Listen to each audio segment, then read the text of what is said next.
Hi everyone, it's Hannah, and today I was thinking of doing something a little different. I recently had an opportunity to do an interview for a student in India who was interested in what my experience was at Caltech, and I thought it would be really useful actually to do a video that just focused on what graduate school is, because I know that when I was in high school and even in undergraduate, I didn't really understand what the purpose of graduate school was.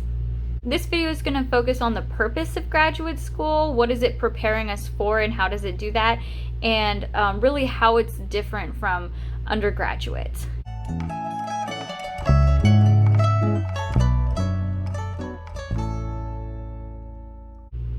So it kind of makes sense to start by explaining what being a STEM major is like in undergrad. So you come out of high school and you've taken a variety of different topics. You know, you've taken history and English and science and math all the way through. And when you get to college, you get to focus on a specific field. So going from this high school structure of taking a variety of topics every day to focusing in on one topic, like for me it was chemistry, can feel really specific. You might start feeling a little bit more specialized. But the truth of it is that as far as science goes, being a chemistry major or a biochemistry major or a biopsych major or something like that is actually, you're not that specialized. You know kind of the foundation of a field. What undergraduate prepares you for, the goal of an undergraduate degree in something like that is to give you the foundation of a field. So in chemistry, we started with general chemistry, and we took organic, analytical, quantum, thermo, biochem. You're taking all of the kind of different topics within chemistry and making sure that the student leaving your institution has a decent surface understanding of all of those topics. And while you might take some more advanced classes when you're an undergrad, maybe you take advanced quantum, or I don't know, maybe you take some really fancy lab courses, the fact is that upon graduation from any undergraduate institution, you are not really specialized. Not yet. You're getting there. Chemists or biologists or physicists that have a bachelor's, that's your undergraduate degree, a bachelor's, they are prepared to take kind of lower roles in a lab environment, like entry-level positions. They can, and from my experience with my friends, people with coming out within a bachelor's in chemistry can certainly work within labs. You can work as a researcher's assistant at an academic institution, or you can work in industry, but you're not going to be the head of the lab. You're not even going to be like second in command. You're not going to really be the people coming up with ideas, leading ideas, that sort of thing. Instead, if you're coming out of undergrad with a bachelor's in biology or chemistry or physics, I can't really speak so much for like engineering or math, but if you're coming out with degrees in the physical sciences, bachelor's, you're going to find that a lot of the jobs that are available to you, that people that are open to you, are going to be entry level. You're maybe doing something like quality control, or honestly, before I went to Caltech, and I just wanted to look online to see like what could I get with a bachelor's in chemistry. You can see positions as low as, like, to be completely honest, like dishwashing. They're like, well, we trust you to clean, we trust you to clean our equipment or maybe do maintenance on equipment, but we're not going to really trust you with anything too complicated. For some people, these positions are fine. These are exactly what they were looking for.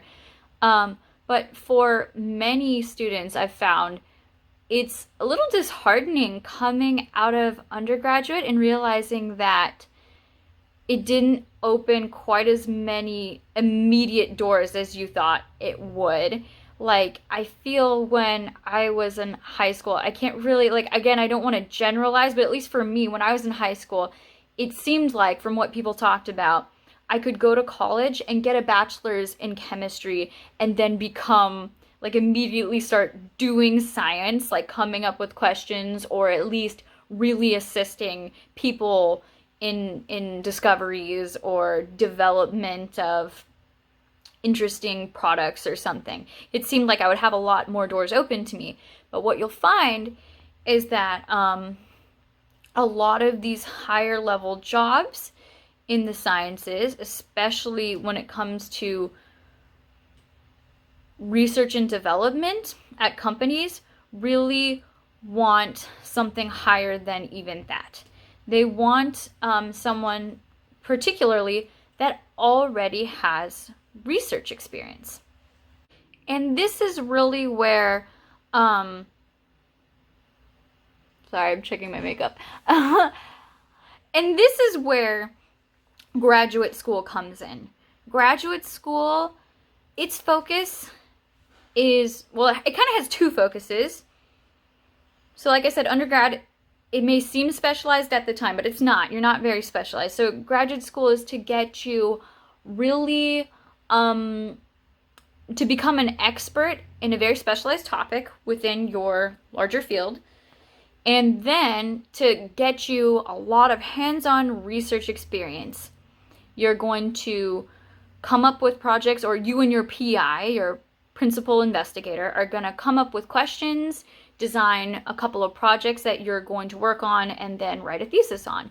And so when you come out of grad school, you are basically able to tell future employers, I have research experience. You can trust me in your lab. You can trust me that I know how to develop questions and to work on answering them. Because it's not easy. It's not, the type of skills that you work on in undergraduate don't all transfer to grad school. Some of them, there's some skills that you have to pick up entirely new in grad school. I should note that I'm describing this whole process from the perspective of someone who is most likely going to be industry path, but also anyone interested in becoming a professor, teaching at a college level, is going to have to also go through graduate school. The main difference between a master's and a doctoral program, which when people say graduate school, they might be referring to either, is the amount of time that you're in there for. So for a master's program, you're usually in there for about 2 years, and for a doctoral program, it can really vary, but I think the average amount of time people spend at Caltech within chemistry is 5.5 years. So it's a lot more time, and that's because you're usually doing multiple research projects, whereas I think in master's programs, you tend to maybe do like one project, or you're being trained by someone directly, whereas by the end of a PhD program, even if you start out being trained by someone or you start out only on one project, you really have gone through a couple of different projects and gotten used to the concept of research. You've really gotten acclimated to it because you've been doing it for a couple of years. So a lot of employers, and especially if you're trying to do that academic route, if you're trying to become a professor, what you're really looking to get is a PhD.